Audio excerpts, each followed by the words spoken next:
Acknowledging the complex and heterogeneous nature of Indian music, Dr. Ranade vigorously attacked preconceived hierarchies and barriers within musical categories and genres. Even though he was trained in the Hindustani tradition under stalwarts like Gajanan Bua Joshi, Lakshman Rao Bodas, Prahlad Ganu, and Professor B.R. Devdar, his eclectic approach shone brightly in his scholarly writings on all categories of music, folk, religious, tribal, and even on popular music, fusion, and confluence music. His deep and awe-inspiring erudition had an effervescent quality fueled by his perpetual, almost childlike curiosity about anything to do with music. Film songs, background music, jingles, signature tunes for broadcasting and telecasting, version music and remixes, political songs, doorbells, melodic motor horns, lobby music, and more. Dr. Ranade's proclivity for codification, categorization, and definition has given us a vocabulary that has become integral to the discourse on Indian music. From among the more than 20 books that he wrote on music, I am singling out one, Music Contexts, a concise dictionary of Hindustani music, which is emblematic of his rigorous pursuit of the nuances of performing and scholastic traditions. Among other things, it demystifies North Indian music, steering clear of the conventional adjectival approach that most other endeavors adopt. He shook up scholarly circles when he pertinently questioned the all-encompassing term Indian music, being more than acutely aware of the multiplicity of categories, systems, and genres of music in India. He stressed the need to examine non-elite musical categories and regional musicological literature along with Sanskrit Sangeet Shastras to gain a holistic picture of Indian music and musicology. Dr. Ranade's ability to make connections between seemingly unrelated historical events and musical occurrences stemmed from his conviction that the evolution of musical ideas was influenced by a variety of circumstances such as geographical contiguity, religious connections, political subservience, migration, trade, and increasing interest in other performing cultures. Not just that, he realized that such confluences led to the formation of cultural zones which more than political boundaries formed contiguous areas of musical practices. This led him to closely examine the relationship between Arabic and Persian musical systems and their Indian counterparts. In a globalizing world that seeks to stamp out differences between cultures and celebrate a homogenized consumerist worldview, Dr. Ranade's formulation of the concept of cultural zones is of indescribable value. As a teacher, he ensured that his knowledge was freely available to students. As the first director of the University Music Centre at Bombay University, he brought together elements of the Guru Shishya tradition and modern institutionalized education. Under him, the center had some of the best known gurus of Hindustani vocal music on its staff, and the coursework was developed in consultation with them.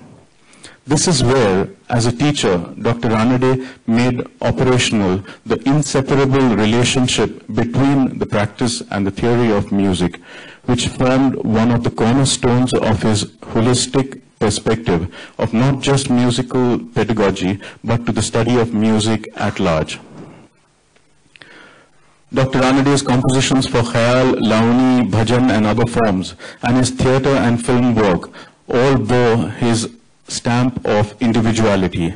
He was capable of articulating his compositional approach in careful detail, unfolding every step for the listener, thus demystifying the process while retaining its magic in performance. Incisive and precise, Analytical and informative, witty and thought-provoking, Dr. Ranade was a master at making the most complex of concepts sound simple and tangible through his lectures.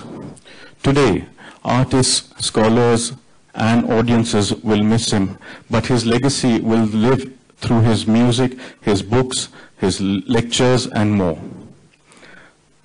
The Dr. Ashok Ranade Memorial Trust has been formed with a view to offering support to the kind of work that he himself would have done and encouraged, had death not snatched him away in such an abrupt and untimely manner. The series of annual memorial lectures that we have decided to organize is a step in that direction. And above all, this event is also a tribute to an extraordinary scholar and an exceptional human being. To deliver this evening's lecture, we have with us Dr. Professor Ganesh Devy, eminent author, literary critic, scholar of aesthetics, and founder of Bhasha Research Centre. I request Anjum Rajabali to formally invite Dr. Professor Devy.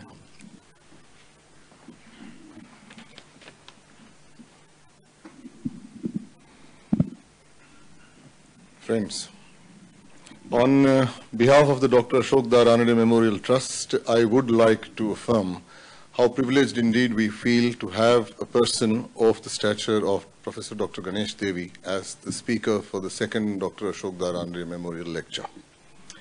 Given the large number of multidisciplinary achievements, a proper introduction of Dr. Devy would indeed occupy several pages, but I will try and be as succinct as possible. While most people here are aware of the work that Dr. Devy has been doing, at least in the field of language, what is really striking is the wide-ranging nature of resonances that are apparent between his framework for his academic and activist work and Dr. Ranade's scholastic and pedagogic work. In that sense, as is becoming increasingly clear, in today's world, in that sense, the label of cultural activist applies to both. And as is becoming increasingly clear, in today's world, the most potent catalyst for social transformation is indeed cultural activism. In Dr. Devy's own words, and I quote, "Culture is at the very heart of the process of empowerment and social development." A quick glance at Dr. Devy's academic, vocational, and activist background and work reveals a whole spectrum of multidimensional interests that define his work and, I dare say, his personality. He was educated at Shivaji University, Kolhapur, and the University of Leeds, UK. He has been a professor of English at the MS University, Baroda, has held fellowships at Leeds and Yale Universities, and has been a Jawaharlal Nehru Fellow too. Dr. Devy is also a literary critic and, more importantly, a cultural activist, as I said. He founded the Bhasha Research Centre at Tejgarh near Baroda in 1996 for the study, documentation, and conservation of Adivasi languages, arts, and culture. He has been the director of Sahitya Akademi's project on literature in tribal languages and oral traditions. More recently, he led a comprehensive survey of Indian languages, the People's Linguistic Survey of India, which is being published in 50 volumes. He has published 14 books in English, 1 in Marathi, and 2 in Gujarati, and has won prestigious literary awards in all these languages. He was given the Lingua Pax Award of 2011 for his work on language conservation. Along with Lakshman Gaikwad and Mahashweta Devi, he is also one of the founders of the Denotified and Nomadic Tribes Rights Action Group, the DNTRAG. Once again, I would like to welcome Dr. Devy for this lecture, and now I invite him to please come onto the stage. Dr. Devy, please.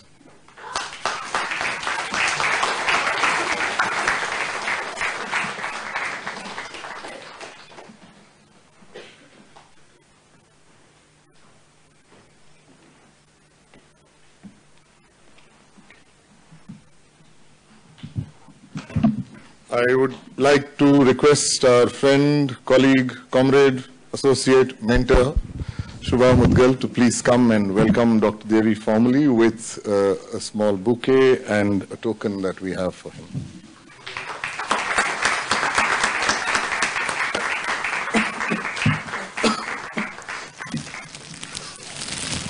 Thank you, Shubhaji.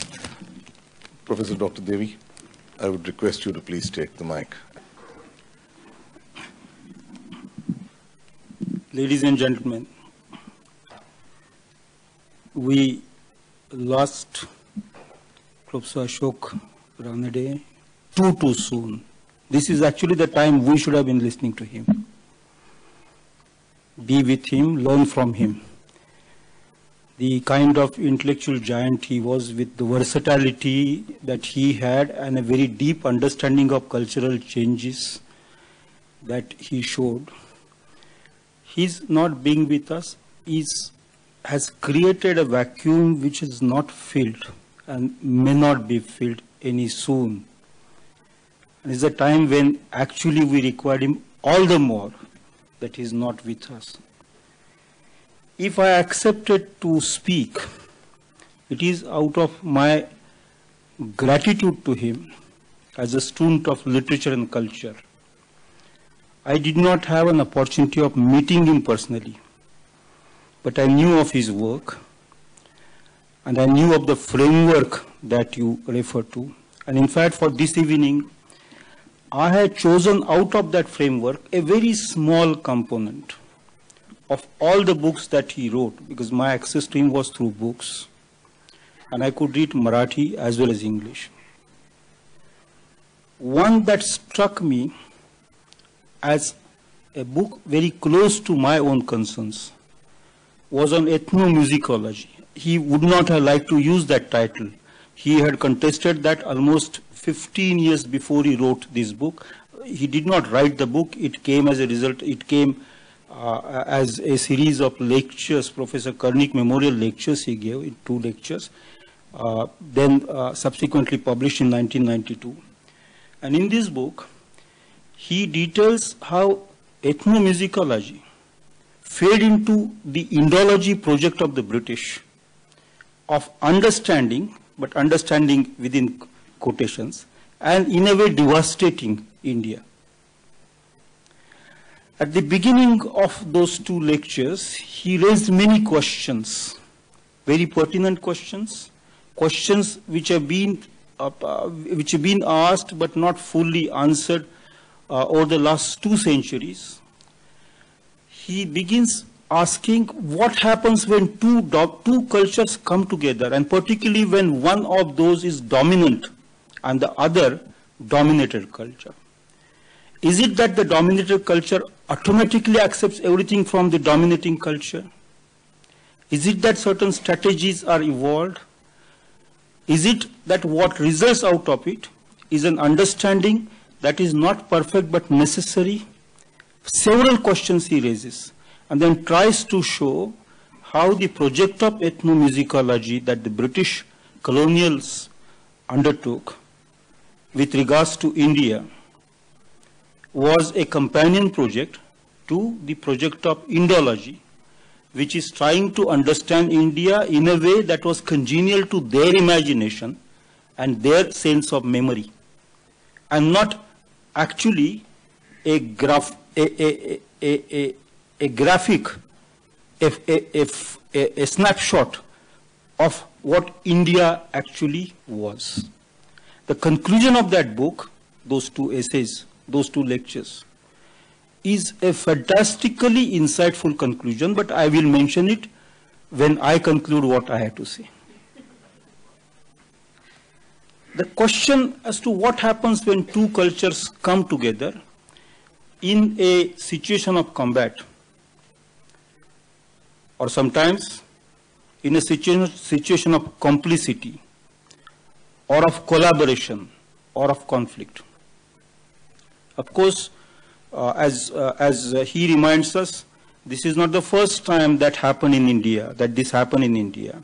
And the history of such cultural clashes and collaborations in India is a very long history. And for him, India is a spectrum and not a spot. India has many and not one. And that's a remarkably realistic view of the Indian traditions or set of traditions. And for want of a convenient English term, I will use the term tradition, whereas I should have been saying several traditions, of hundreds of traditions and so on, as he would also like me to do. The question of aesthetics for the contemporary Indian arts has to be seen in the context of those traditions or that tradition, has to be seen in the context of the historical experience of the combat or the complicity between the clashing cultures. But if I may mention that the term aesthetics is no longer fashionable. If I were to go back to the university, which I left some time back, nobody would admit me if I were saying, I were to say that I want to discuss aesthetics. That's no longer a very fashionable term in the academic discourse. This is a term of the 19th century origin. It gained currency, it gained popularity, enormous popularity in the 19th century. And a certain fallout of that popularity reflected in the Indian situation, the first half of the 20th century till Mardekar's times, probably, or maybe Professor R.B. Patankar's times. But I'll use this term aesthetics, nonetheless, for want of another term which will serve my purpose. Now, aesthetics, like history, is a problem term. I mean, history is both a course of events, but also a narrative about that course of events. So you have the history science, that's what departments of history do. And then there is history that people like maybe Akbar or Rana Pratap or Shivaji or whoever made, or Gandhi or Nelson Mandela made. Aesthetic also pertains to what is there in those things which we generally think are beautiful. But it also specifies our response to those things. Fortunately, there is a little bit of convenience, that is, we can use the term aesthetic when it pertains to the performance, production, expression, and aesthetics, as in linguistic and linguistics, aesthetics for our response to those things. Now, aesthetics obviously is based in language. Let me explain what I'm saying. The history of human languages is just about 70,000 years. Prior to that, we did not use full sentences. Therefore, history of creativity in language is a little shorter than that period of 70,000 years.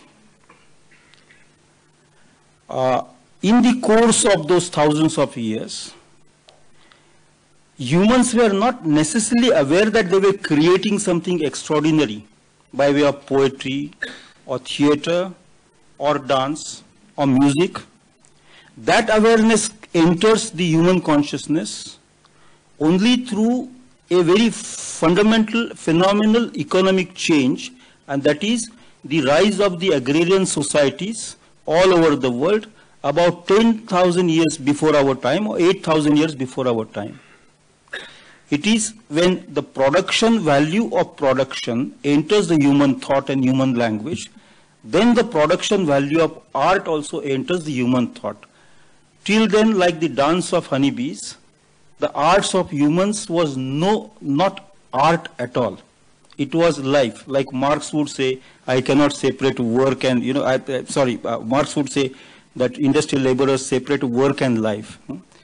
Humans did not separate art and life. Life was art, art was life, everything was.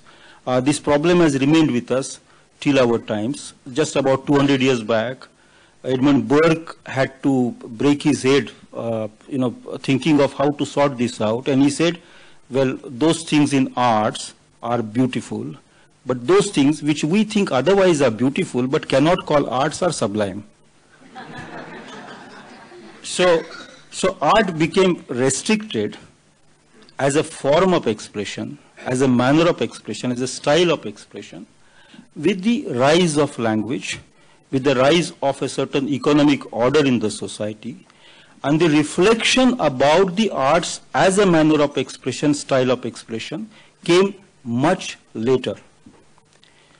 The earliest records of this reflection on the manner of expression or style of expression or the content of expression or why expression at all, reflection on the arts, whether it's music, dance, theatre, poetry, whatever, that dates back to, it's fairly recent, it's just about 2,500 years old. In Greece, we find this appearing, emerging about 2,000 years ago. On our side, if we were to take Tolkappiyam or the contempt of in Tamil or Bharat Muni, the contemporary of Tolkappiyam in Sanskrit, as the beginner of this task, this mission, this great enterprise of thinking about the arts, about 2,000 years. That aesthetics developed by Aristotle or Socrates or Plato, even if Plato did not like the arts very much, or developed by Bharat Muni or Tolkappiyam, whoever is the author of Tolkappiyam in Tamil, was aesthetics, thinking about the arts, and their business was to look at what binds various forms of arts, whether it is music, dance, literature, theatre, poetry, or whatever they call arts. What is the basic semiology? What is the moving principle that makes us express? The Greeks use the term weights, the inspired poets. We use the term ojas, that to get in touch by like a mad person, by some divine energy. But the difference was, the Greeks thought of the thing produced, the thing that came out as art, which represented a certain reality which precedes that, a kind of perfect world, a kind of world of ideas or ideals, as the Greeks thought. The Greeks had a very strange view of this world. It was like this theatre. The stars, I have said this in Bombay earlier, so I will not go at it at great length, but the stars were like like holes in the sky. And above the sky that we see, there is permanent light.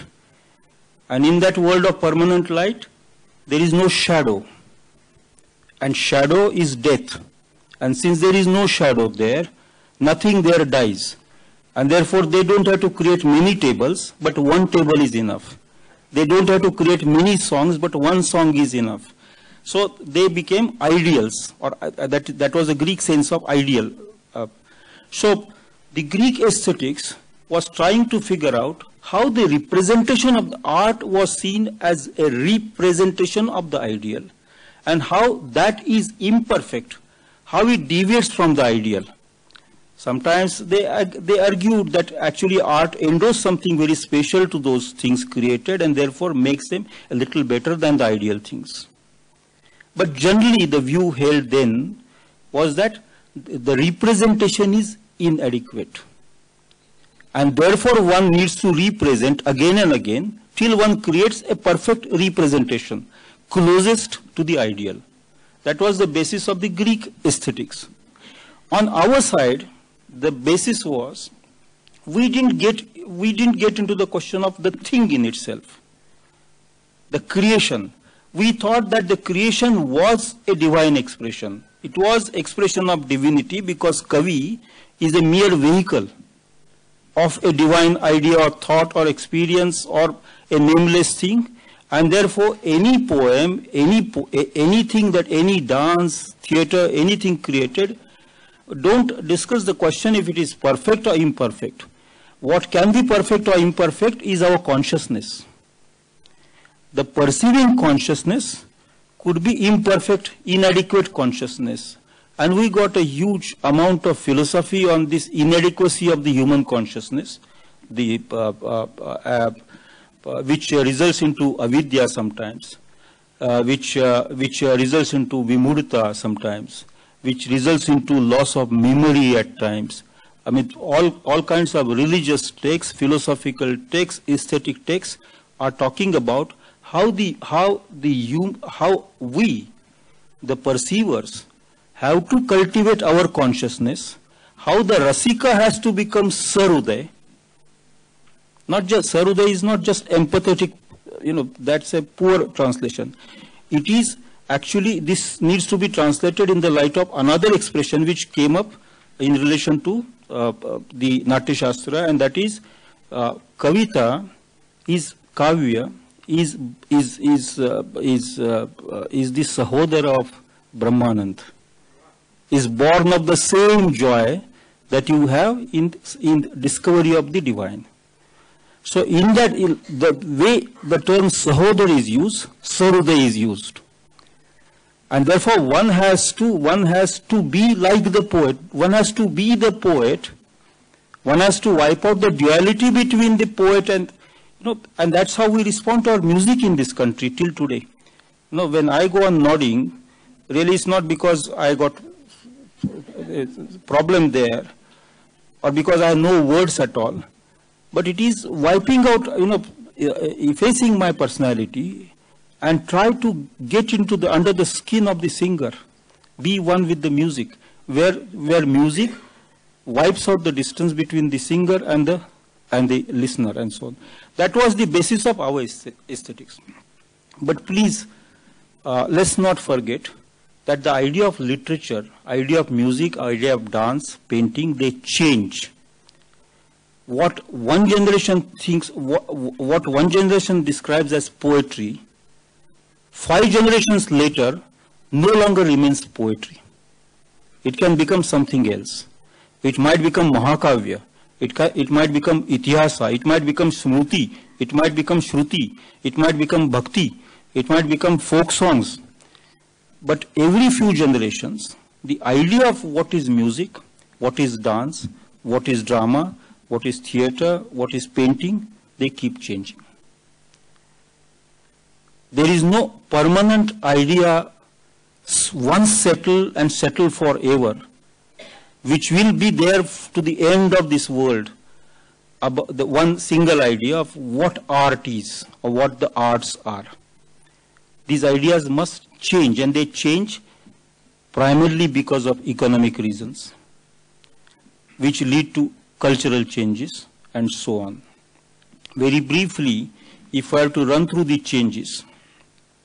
On the Western side, once this idea of Aristotle, I am referring to Aristotle's Poetics, the idea of representation, imperfect, inadequate representation, or representation which somehow tries to make things a little better and brings them closer to the ideal things, that changes as soon as the idea of the cosmos undergoes a change. When the idea that the universe is like a box was dropped, and the idea, accepted idea then was that, well, somehow it seems to be cyclical, circular, somehow it seems to be moving, somehow the planets are in a motion. Immediately they drop Aristotle and the Ptolemy's world takes over.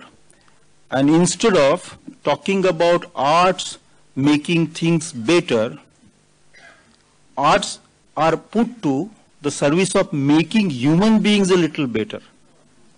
They become didactic rather than mimetic, rather than miming, rather than copying the ideal. They become didactic arts. They instruct the readers, they instruct the listeners, they instruct the audiences, and so on. This is an epistemic change. The entire episteme has changed, and with that, the economics of the time change, the philosophy of the time change, the law of educational, the methods of education change, everything, all disciplines change. It is like the building block of knowledge goes through a radical change. And so you have different kinds of knowledge buildings again. Aesthetic is one of those. So aesthetic changes.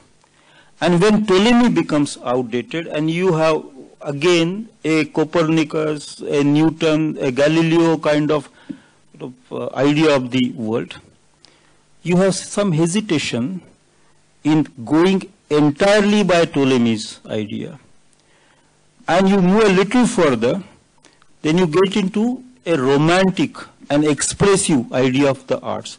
That idea that arts must express, because there is a universe within you, and unless that is expressed, what you express does not become the arts. So you have the mimetic arts, didactic arts, some 1100, 1200 years later, and another 800 years later, once again an epistemic change. You move into what is romantic, what is expressive. It must be express.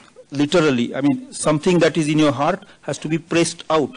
Like that fellow who's often abused by teaching him too much in our classes, Wordsworth said, no, poetry is a spontaneous overflow of, like, something, so it must overflow, like the water tank overflowing.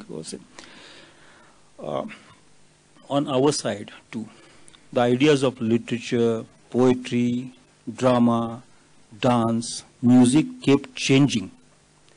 Of course, we have the Bharat Muni's Natya Shastra. We have the Natya Shastra of Bharat Muni as the polar star, as the lord star. And one must always start learning the mudras and the chinnas and the bhavas from there with reference to that text. But that's the nature of a practice.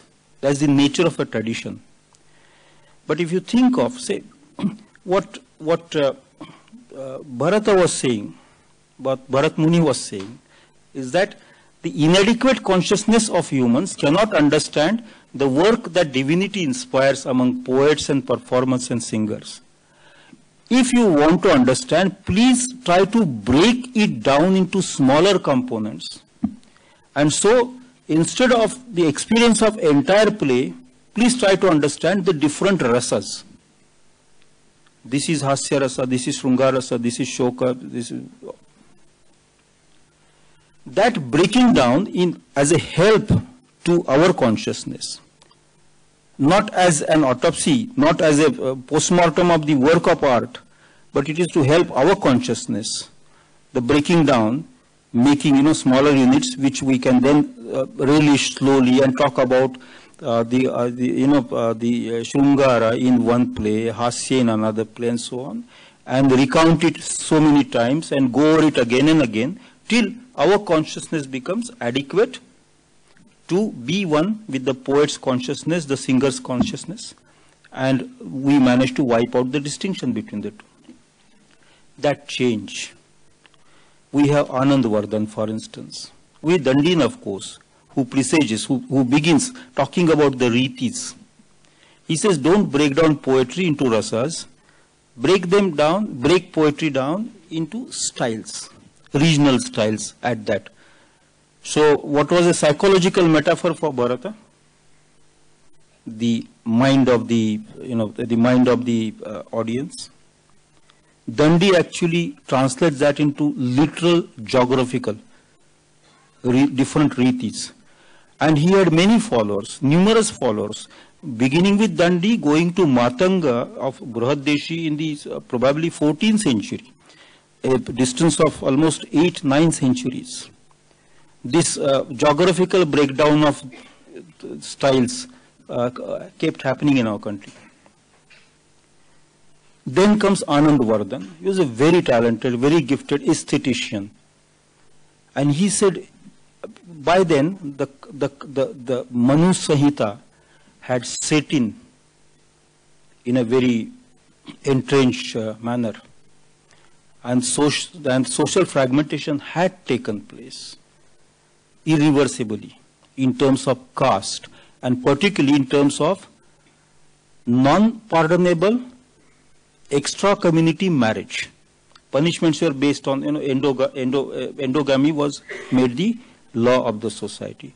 Anand Vardhan does not talk about endogamy or Manu Samhita, but he does talk about the levels of meaning in terms of a hierarchy. That you have a superficial meaning, then there's a hidden meaning, there's yet another, and further up the highest kind of meaning. So that hierarchy is there. We have Kuntak, who's once again trying to look at the text. It is with Abhinav Gupta that Indian aesthetics goes through an epistemic change. Till Abhinav Gupta's times, all those who followed Bharata have taken Bharata's meaning but used it differently in the context of their social orders. It is Abhinav Gupta who tries to synthesize things. A grand synthesis he attempts, bringing in Buddha and Krishna, bringing in Nyaya and the contemporary philosophies of Tantra. In fact, Abhinav Gupta, a Kashmir scholar, was a great scholar of Tantra. Abhinav Gupta tried to synthesize things so much that he decided not to see any distinction at all, which Bharata had so meticulously established 900 or 1000 years before his times, between drama and poetry. For Abhinav Gupta, drama and poetry were not just at par, they were the same. And with rasas, Abhinav Gupta refused to accept that flaws can occlude, temporarily stop the flow of the divine. And if all of us are made of the divine stuff, if all of us are Brahman, if all of us are Tat, indescribable, that, then there is no question of our not understanding. And Abhinav Gupta was not just a poet, he was also a great singer, it seems. That's what people of his times say about him. The poets that followed in India, the Bhaktas, the Bhakti school, not one school but several schools, beginning with the Shaiva cults in the south, spreading to the north, beginning with the 11th century, going through Maharashtra of Jnaneshwar and so on, and then subsequently Eknath and further Tukaram, and in Kashmir Shaivism blossoming into other forms of joy and ecstasy, and Sufism coming in at various stages, beginning with the 11th century to the 17th century. I have to take these large chunks of time. It is not my fault, it is their fault. So, in Bharata's Natya Shastra, unity was the principle.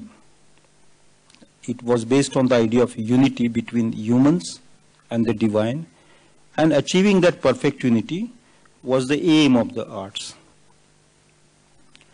In Abhinav Gupta's aesthetics, continuity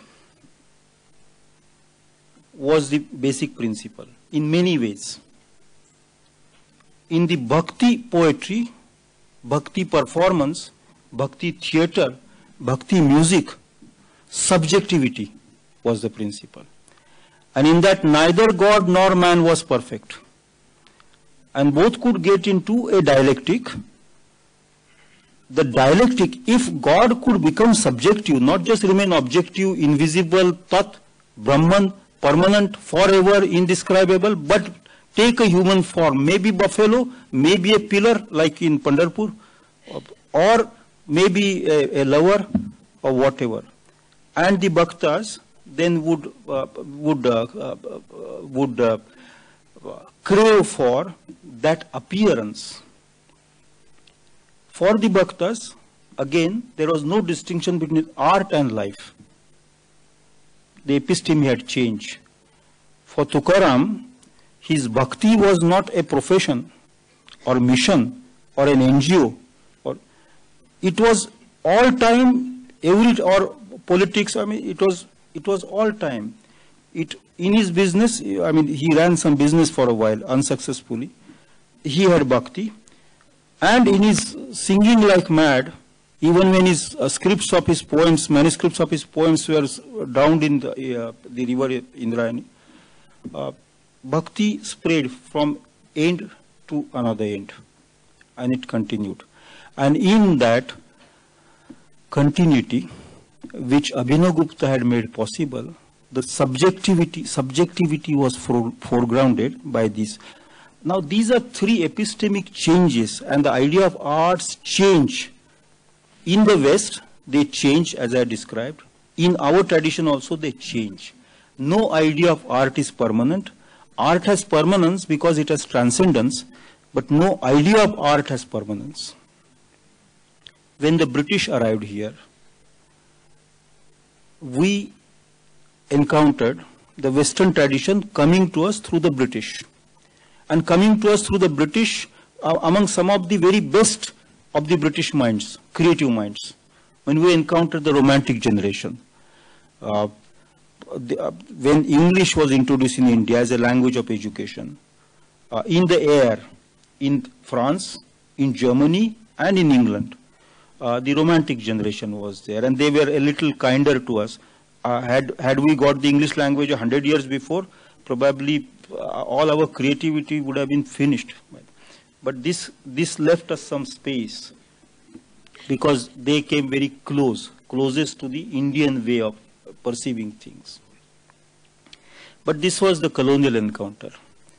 And in a colonial encounter, one of the two major things that happen, let me first mention the two major things, and then I'll speak about one of those two. The two major things are the imagination of the colonized gets truncated. For me, imagination is not my ability to see dreams, and that is hallucination. Imagination is not my imagining thing, because that is lie. Imagination is, in Hobbes's terms, how images of objects enter the eye, through the eye, and come to rest in the brain and get processed. Now what happens with help of the objects to the eye is actually pure physics, optics. It allows us to grasp space. If there were no objects and no light, there would be no space at all. So we grasp space. So imagination gets truncated because the dominator culture has no mastery over its own space. And that mastery is made virtual. It is made ritual mastery. Like we had so many Rajas and Rao Sahebs and Rai Sahebs, but nobody really had it was nobody's call to decide about the land here. Land ownership, land titles, and so on. So imagination gets truncated. The other thing of those two things is memory is affected. Now memory is our device. Let me first say that there is no time. In this world, there is no thing called time. I have sparrows at home in my garden. They have no time. My dog at home, I have one and I love it, has no time. We have created time, because the way the human mind is engaged with language, which at one stage, about 30,000 years before our time, before our day, imagined a past tense, and we started referring to things absent. Yesterday I had a blue shirt on. Things which don't exist. We devise a way of telling lies in a way, talking about non-present, non-real things. Because of the past tense, we became capable of envisioning time, thinking of time. And once having created time, we had to create memory, not just individual memory, but even memory has a public existence. All the work that universities in the world are doing is carrying that public memory forward, giving that public memory validity, whether it actually deserves or not. Individual memories are not I'm talking of that, communal memory, community memory, that goes beyond one's cane, one's reign, one's limits, and so on. First we imagine time, and then in order to control time, regulate time, we develop memory as a way of connecting us with others, us with God, us with land, the earth. That memory, I was talking about those two things that colonialism, domination affects. One is the imagination gets truncated, and then one can get into fabulous space or some kind of euphoria of the space to come in future, as in Banking Anand Math we see, the space to come in future. And the second thing that happens is memory gets twisted, and a thing called amnesia is introduced, cultural amnesia is introduced. Now please remember, I'm sorry, I'm using a very bad sentence. I want to talk about loss of remembering, and so I cannot say please remember, Amnesia is not wiping out of memory. Amnesia, as Freud describes, is a selective way of remembering only certain things and not remembering certain other things. The British told us, go to visit the Asiatic Society debates in Calcutta of 1780s. And Sir William Jones, in his very first lecture, says, I shall talk about India up to the 11th century. That is, from the very beginning, from the Vedas and so on. He thought that was the beginning, to the 11th century. But not beyond that. Because beyond that, it's all decline, degradation. If they had not held that view, that 11th century onward, to the 17th century, India has declined, there was no justification for their coming here and ruling us. So they had to have that view. Actually, from the 11th century to the 18th century is the time, an absolutely fascinating time in the cultural history of any country in the world. This is when we created new languages, Bangla, Assamese, Marathi, Kannada. Kannada is now considered a classical language. Marathi is also on way of way to being considered classical. But 11th century onwards, new Indian languages sprung up, new creativity, new arts, new episteme of the aesthetics. But William Jones said decline. We accepted that version. We accepted the version that medieval India was all bad, and some of them rabid sectarian felt that it became bad because some polluting forces came in and so on. That was even worse. And some of it was tacitly encouraged by the kind of terminology that was used by Halhed, Jones, and other people, and the 19th century British administrators. Amnesia made us cultivate a very poor self-view. We felt all good that happened was in the Sanskrit tradition, which in any case Indians had given up long time back. They had not forgotten. They revered, they respected it. But 18th century Bombay Walas did not converse in Sanskrit. They conversed in Warli language or Marathi language or the Ghati language or whatever, Kokni language or Parsi language or Gujarati language. Sanskrit had gone. But we thought, oh, India was glorious, wasn't it? All wonderful things. It was golden age. Sonyaza dhur nigat hota. But last 1,000 years are bad. Cultural amnesia. And because of cultural amnesia, we also accepted the view that whatever comes from the West is necessarily good. At one time, William Jones attempted to write score for Indian music. He tried to make oral Indian music, written music. Thank goodness, his efforts did not go beyond a point. And, you know, we could wait till Bhatkandeji came along and did something very, very good to music. But with literature, we accepted that the Western novel is better than the Katha Sarit Sagar. I mean, I don't mind appreciating Dickens, I don't mind appreciating Hardy, or Wordsworth, or Tennyson, or Arnold. I have no quarrel with, I just love those books. My unease is with the fact that in India we developed a lopsided view of ourselves, our arts. And the worst among the opinions that we brought in was that unfortunately Indians have not developed aesthetics. In literature, they all said for almost 100 years, that India does not have literary criticism. Everything else is okay, but there is no literary criticism. And so there must be something, you know, something inadequate with the Indian mind, Indian personality and so on. We forgot the fact that for 1,000 years our poets decided that literary criticism is trash. It is not necessary. It's, you know, foregrounding subjectivity is necessary, not foregrounding the textuality.